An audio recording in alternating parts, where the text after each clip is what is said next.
Good morning. Welcome to the lecture on cryptography, network security and cyber law module 4. So in this module we are going to study about IEEE 802.11 wireless LAN security, viruses, worms and other malware firewalls, intrusion prevention and detection and web service security. So in this lecture we will discuss about IEEE 802.11 wireless LAN security.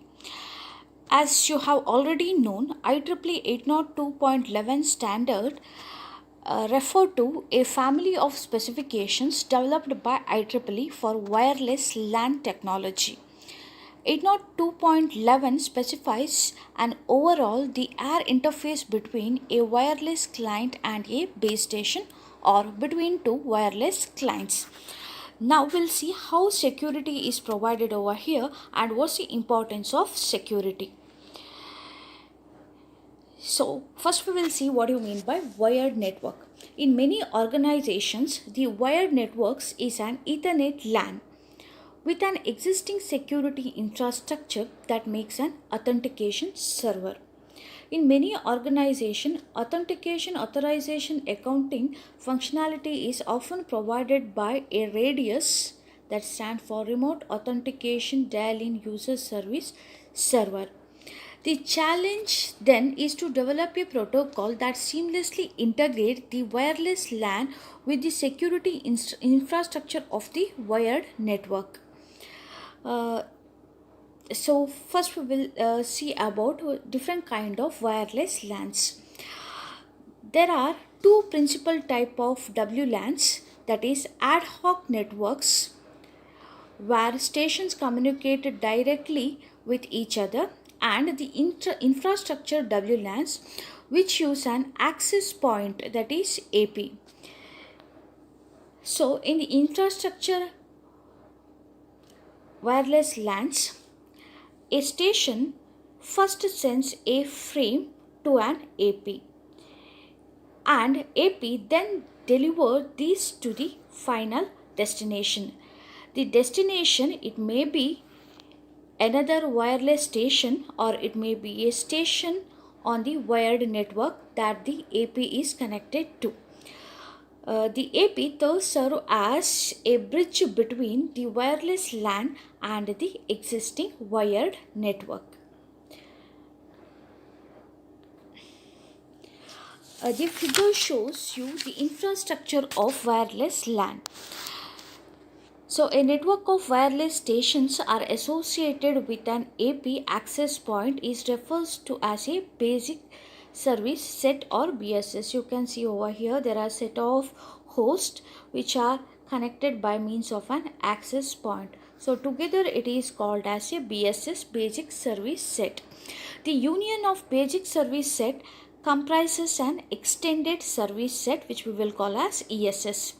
Each station and access point in the ESS is uniquely identified by a MAC address which is of 48 bits, and each access point is also identified by a SSID, service set ID, which is a character string of length at most of 32 characters. Now we'll see what happens whenever a host wants to join a wireless LAN, or we'll see what's going to happen when a wireless station is powered up. So whenever a client or a wireless station is powered up, first it need to discover an AP within its range. That is, first it need to identify the access point within its range. So this can be done in two methods. The first one is can be done by monitoring the wireless medium for a special kind of frame called a beacon, which is periodically broadcasted by the AP. So this beacon usually contain the SSID of the broadcasting AP. So this access point will periodically broadcast a beacon packet, so client can wait for that packet. So this beacon point will always having the SSID of the broadcasting AP. This is the one method. The second method is reverse of this. Here, each station may send a probe request frame which probe for APs within its range. So AP on hearing such request responds with a probe response frame. Like the beacons, the probe response frame contains the SSID of the access point and also information about its capabilities, supported data rates, etc. So a station that wishes to associate with an AP sends it an associate request frame. The AP replies with an associate response frame if it accepts the request for associating with it. To become part of wireless LAN, a station must have to associate it with an AP. At any point in time, a station can associate with only one AP. Authentication and other security functionalities in IEEE 802.11 LANs have seen much evolution in last several years.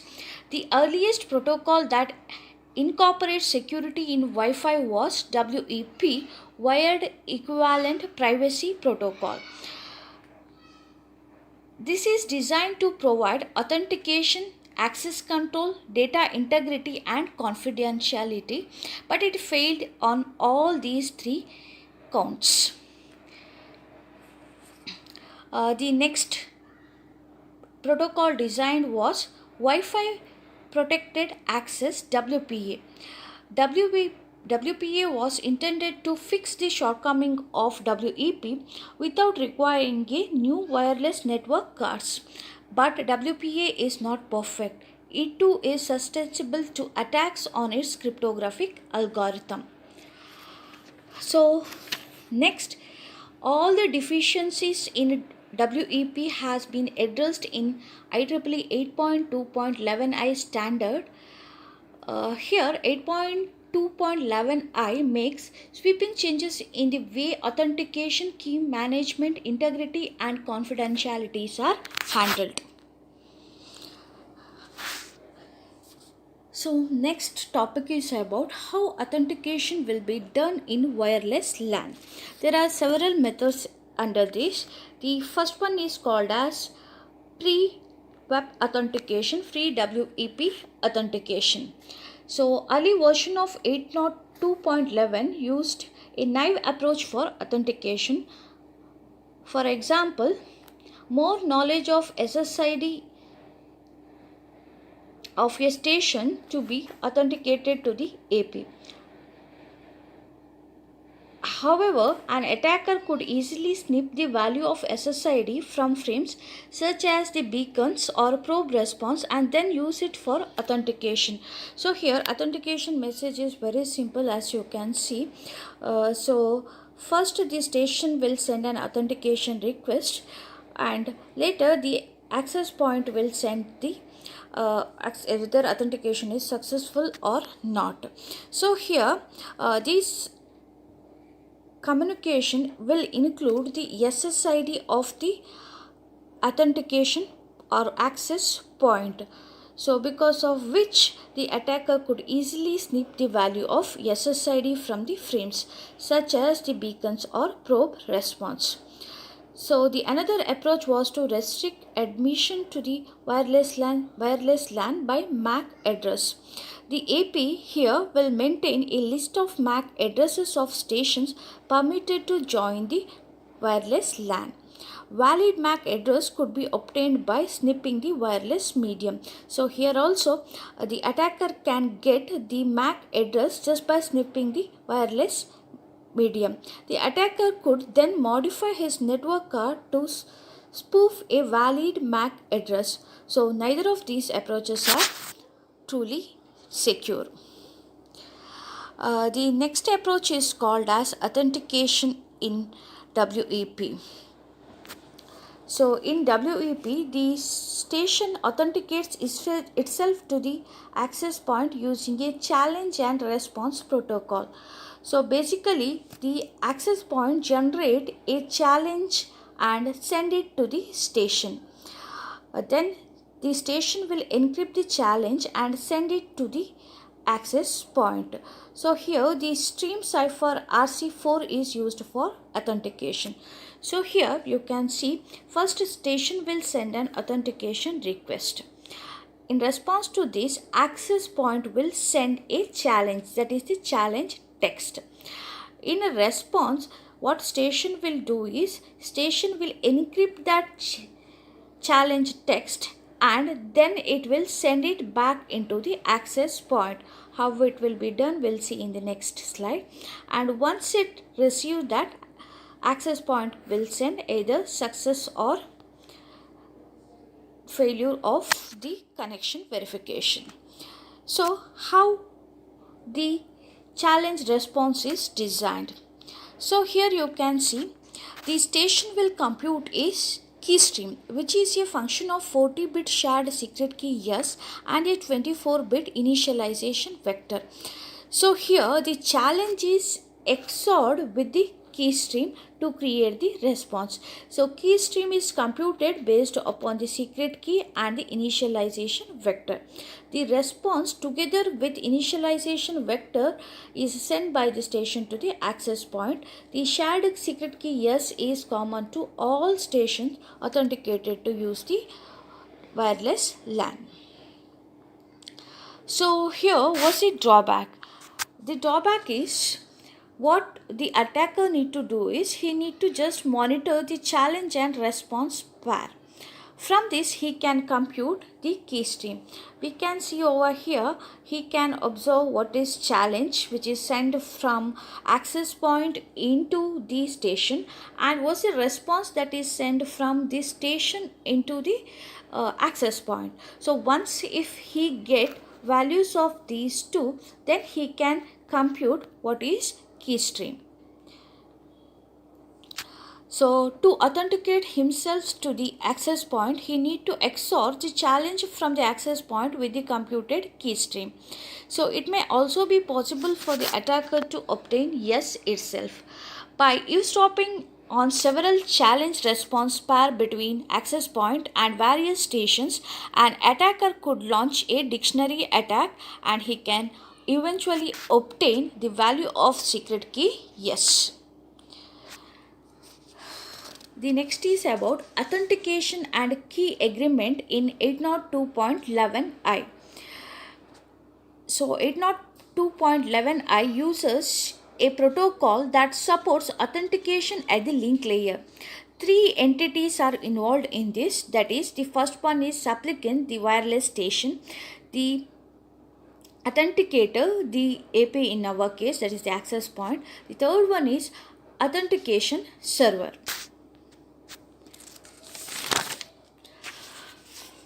The generic authentication message in IEEE 802.11i is shown as in this particular figure. So here the protocol used between the station and the AP is EAP. EAP stands for Extensible Authentication Protocol. But that used between AP and the authentication server depends upon the specification of the latter. So here what protocol used may be different than this one. For example, the authentication server is often a radius server. For here you can see radius server, which is used its own message type and format. So here radius stands for Remote Authentication Dial-in User Service. It is a client server protocol used for authentication, authorization and for accounting. The main authentication methods supported by EAP Extensible Authentication Protocol include the following, that is EAP MD5, EAP TLS, EAP TTLC and EAP PAP. So first one is EAP MD5. So this is the most basic of EAP authentication method. Here the authentication server challenges the station to transmit the MD5 hash of the user password. So here you can see, after initial request identification, request and response, the access point will send a EAP challenge request. So the what the station will do is, it will prompt the user to type his or her password.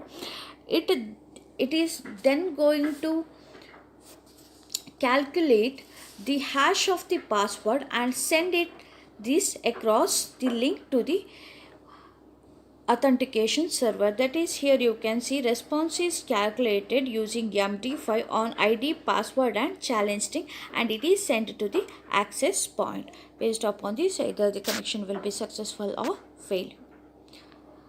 The next one is called as EAP TLC. It is based upon SSL and TLS protocol. It is more secure and provide mutual authentication agreement on the master session key. It requires the AP as well as the user to have a digital certificate. So here both access point and the station both will have a digital certification which is used for authentication. It is relatively straightforward to equip each AP with a digital certificate and a corresponding private key, but extending this PKI to each user of the wireless LAN may be a tedious job, or it may not be feasible. The next one is EAP TTLS or tunneled TLS. It requires certificate only at the AP end. The AP authenticates itself to the station and both sides construct a secure channel between them. Here this is the secure channel what it is shown. Over this secure channel, the station will authenticate itself to the AP. So the station could transmit attribute values like username, password over this secured tunnel. The next one is called as protected EAP. This was proposed by Microsoft, Cisco and RSA Security. It is very similar to EAP TTLS. Here the secure tunnel is used to start a second EAP exchange wherein the station authenticates itself to the authentication server. The enhanced security offered by all these does, however, come at a steep price in the performance measured by the message and computational overhead incurred during the authentication. Now we will look about the keys used for authentication. We will look at the key hierarchy used in authentication. There are two types of keys used in wireless LANs. The first are pairwise keys used to protect traffic between a station and an AP. The second type of key is the group key, intended to protect broadcast or multicast traffic between an AP and multiple stations. The key hierarchy is as follows. The root of the key hierarchy is a pairwise master key called as PMK. This is obtained in one of the two ways. The first method is the station and the authentication server may agree on a master session key as part of the authentication procedure. The authentication server communicates this key to AP. The AP and station then derive PMK from master session key. The other approach to derive pairwise master key is a fresh PMK for each session is the pre-shared key PSK, which is used as the PMK. So we are going to compute a fresh PMK for each session is the pre-shared key PSK, which is used as PMK. So now we'll see how the pairwise transient key is derived. The 256-bit PMK, which we have seen previously, is used to derive a 384-bit pairwise transient key called as PTK. The PTK is a pseudo-random function of PMK. That is, PTK can be calculated as PRF. PRF stands for pseudo-random function of PMK along with that noun of AP, nouns of station, MAC address of AP, MAC address of station. We'll see this one later.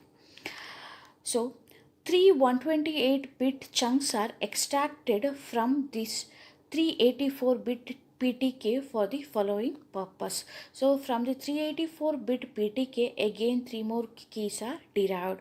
The first key is a temporal key. TK is used for both encryption and integrity protection of the data between the AP and the station.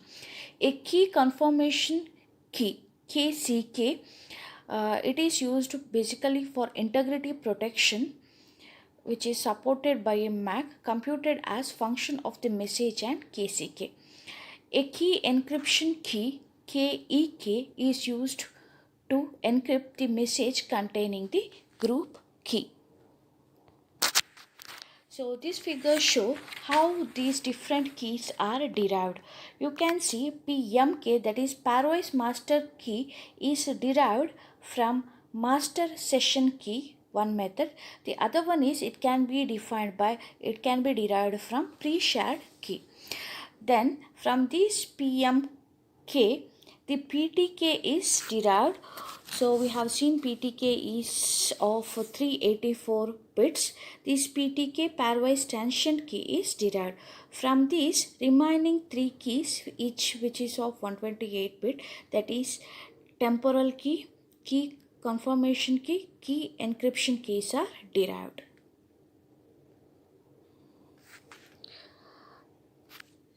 So here basically this KCK, key confirmation key, it is used in 4-way handshaking. So we'll see about the messages comprised in this 4-way handshaking procedure. So here first AP sends a nonce NA to the station. This station itself, it will chooses a nonce NS. The station compute the PTK as it is pseudo-random function of PMK and the nonce selected by the AP, nonce selected by the station, and MAC address of A and MAC address of the station. So that is this particular value. Here basically PTK is a pseudo-random function of PMK, the MAC address of the station, and AP, and nonces contributed by the station and the AP. The two nonces help prevent reply attack. Here 3 128-bit keys TK, KCK and KEK are extracted from this 384-bit PTK, what we will calculate as part of message 2. The station sends its nonce together with its choice of cipher suit to the AP. It uses the KCK to compute message integrity check. Such protection avoid a possible man in the middle attack. So that is the second message. On receiving the message containing NS, the AP computes the PTK from the above expression what we have discussed and used by the station. It then extracts TK, KCK and KEK. In addition, the AP verifies the integrity and source of message 2 using the key KCK. The message 3, what we are saying, it is from AP to the station that contain the current group transition key GTK. This is the key used by the AP and all the station to integrity protect. The message 3 also contains the cipher suit chosen by the AP. The message is encrypted using KEK and integrity is protected using KCK.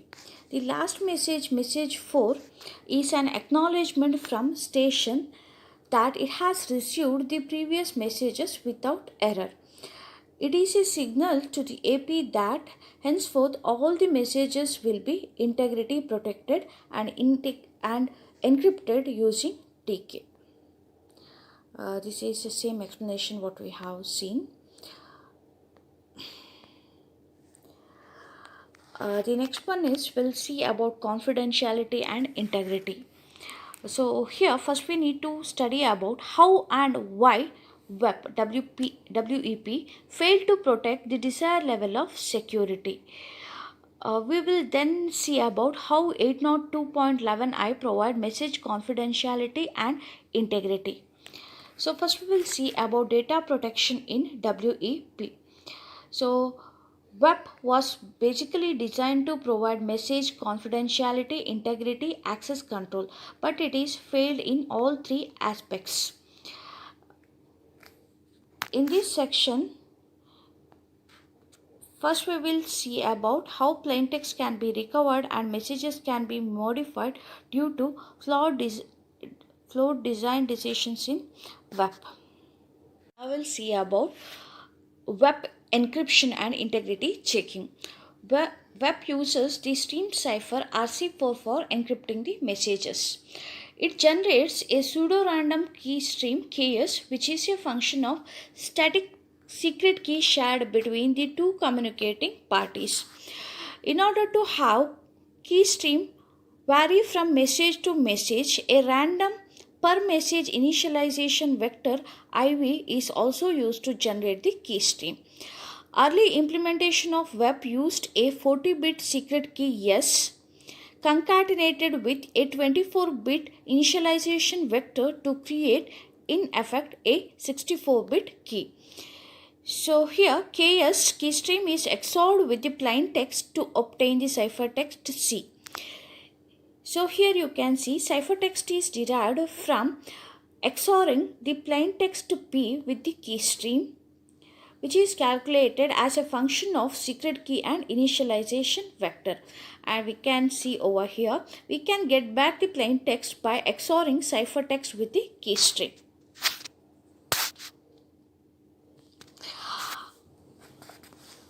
The plain text P that also include the message to be sent and also an integrity check. So here you can see a 32-bit CRC is computed on the message that is shown over here. So here WEP frame consists of the encrypted plain text along with the MAC header, initialization vector and the encrypted CRC. Now we'll see how known plain text attack can be performed on WEP. The first problem with WEP is the possibility of keystream reuse. Since the initialization vector is 24-bit length, there are only 2 to the power 24 distinct keystreams that could be constructed on the given secret key. Yes. Suppose an attacker finds 2 frames which were encrypted using the same initialization vector. Let their ciphertext will be C and C dash. Let the corresponding plain text be P and P dash. Then it follows like this. You can see P is XORed with P dash, which is equivalent to C XORed with C dash. Or you can calculate P dash just by XORing P is XORed with C XORed with C dash. So here once if the attacker comes to know about C, C dash and P, he can easily perform the known plain text attack. The next problem with WEP is message modification. Just consider an attacker who wishes to modify a message sent by a legitimate user. Let the sender's plain text be M1F M2. So here M1F M2 are binary strings. So this is sender's plain text. The attacker wishes to substitute the substring F with another substring F dash, so that the decrypted message seen by the receiver is M1 F dash M2. The attacker does not need to know the value m1 and m2. However, he can assume that he knows f and f dash. However, we assume that he knows f and f dash.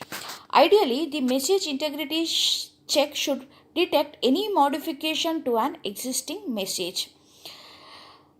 Can the attacker modify the message in such a way so that the modification is undetected at the receiver end? Just consider this example. For the above plain text, the ciphertext computed by the sender is, that is, you can see this is the message m1 f m2, which is odd with the CRC value, CRC which is calculated on m1 f m2, which is XORed with the key stream value. So the attacker intercepts the ciphertext and perform the following operation. So he can first construct the string O to the power mod m1 is odd with f XOR f dash, odd with O to the power mod m2. So hence here O to the power m1 is a string of mod m1 zeros, where mod x is the length of the substring x. Hence, then he can compute the CRC on the string, that is using this particular formula. Then he will finally XOR the original ciphertext with, original ciphertext is this one, this with these values. So here the last step follows from the fact that CRC is a linear operation, that is CRC calculated on m1 XORed with m2 is equivalent to CRC of m1 XORed with CRC of m2. The receiver, on decrypting the ciphertext, he can obtain m1 f dash m2 odd with CRC of m1 f dash m2. So here the modified message has a valid CRC, and so it will pass us the integrity check at the receiver. Hence the receiver accepts the message unaware that it has been modified by the attacker.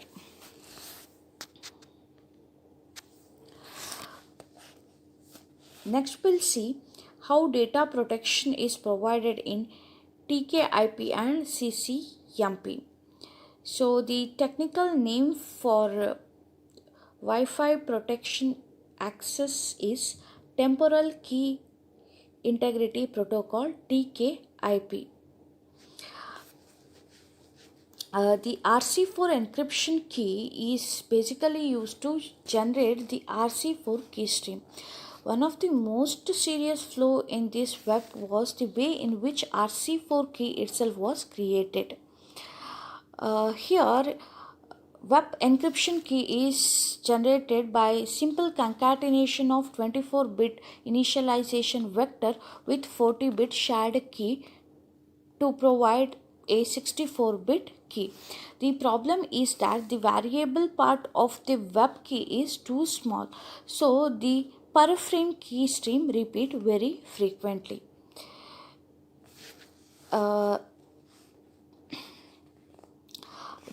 TKIP generates a random and a different encryption key for each frame sent.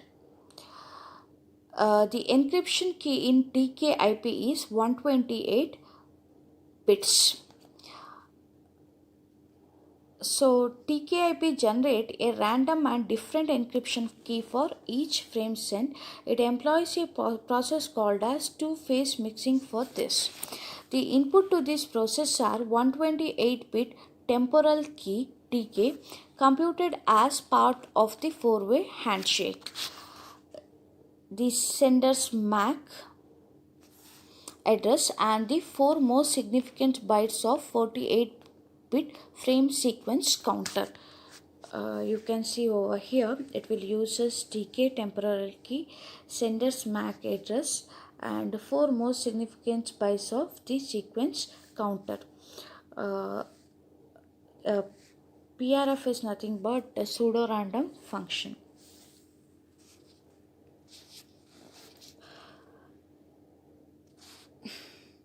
The randomizing capability of the key mixing function and the large size of the key space virtually guarantee that key stream collision will never occur. Thus, known plaintext attack that could be successfully launched on web has no chance of success with TKIP. So here the sequence counter is incremented for each frame sent. It is also carried in the header of each frame. It is extracted by the receiver and used to compute RC4 key for decryption. So both sender and receiver keep track of sequence number of the last frame sent or received. The receiver accepts a fresh frame only if the frame sequence number is greater than the previous frame received from the same sender. So this helps the receiver from reply attacks. So basically this figure will show two phases used in generating RC4 key. So here two pseudo-random functions PRF1 and PRF2 are employed in two phases. The least significant 16 bits of the sequence counter are input to the pseudo-random function 2. So the output of PRF2 changes for each frame sent. The 32 most significant bit of the sequence numbers are input to the PRF1. The input changes after every 2 to the power 16, that is 65,536 frames sent. Hence what we can conclude is PRF1 is executed very rarely and overall computation time is saved. So one of the most serious vulnerability in web was the use of CRC checksum as an integrity check. The 64-bit message integrity check in TKIP is also called as MIC, or it is called as MIC, is of greater importance. So here MIC is non-linear and it can be calculated as MIC of M1 XORed with M2 is not always equivalent to MIC of M1 XORed with MIC of M2. You can compare this with CRC. So MIC is computed as a function of the data in the frame and also some fields in the MAC header such as the source and destination address. It also uses a input key derived from PTK which are computed during the four-way handshake procedure.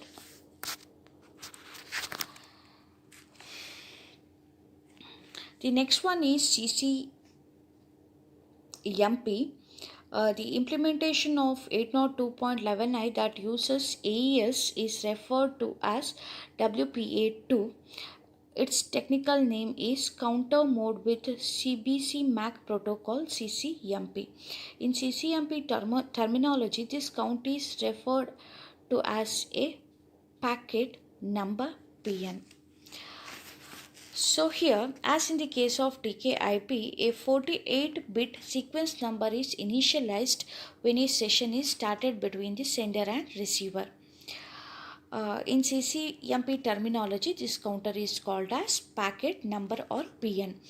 This count is maintained at both sender and receiver ends. The PN is included in a special CCMP header field in the CCMP frame. The PN is incremented by the sender after each frame is sent. Upon receiving of the fresh frame in that session, the receiver compares the value of PN in the CCM header versus the value stored by it. If the former is less than the stored value, the frame is likely to be a replayed frame and hence it will be discarded. The first task in preparing frame for transmission is to compute the value of MIC. So here you can see the first step what we will consider, it is the computation of MIC. The MIC is computed using AES in cipher block chaining mode with block size 128 bits. The initialization vector for the MIC computation is a nonce which include the 48-bit PN stand for packet number. The second and third blocks used in MIC computation are specific fields in the frame header, such as the MAC address, sequence control, and frame tag. Next, the blocks in the frame data are sequentially processed, resulting in a 8-byte MIC. That is, you can see here this part. Here, the temporal key is used for encryption, first with the initialization vector. This value is XORed with AAD, stand for additional authentication data 1 and data 2, then with the given plain text P1, P2 up to Pn to generate the MIC. The next step is encryption. The frame data and MICs are concatenated and then encrypted using AES in counter mode. So if you consider n be the total number of blocks in the frame body plus MIC, the procedure for encryption, you can see, you can compute AI, or in general A1, A2 up to AN, or in general you can calculate AI as encryption using TK on counter. Here counter is nothing but our packet number. That is, you can consider it is as Pn plus I into J, where Pn is a packet number and J is a constant known to both sender and receiver. So for each packet you can calculate that value of AI. To compute ith block of ciphertext, what we are going to do is we are going to XOR AI with PI.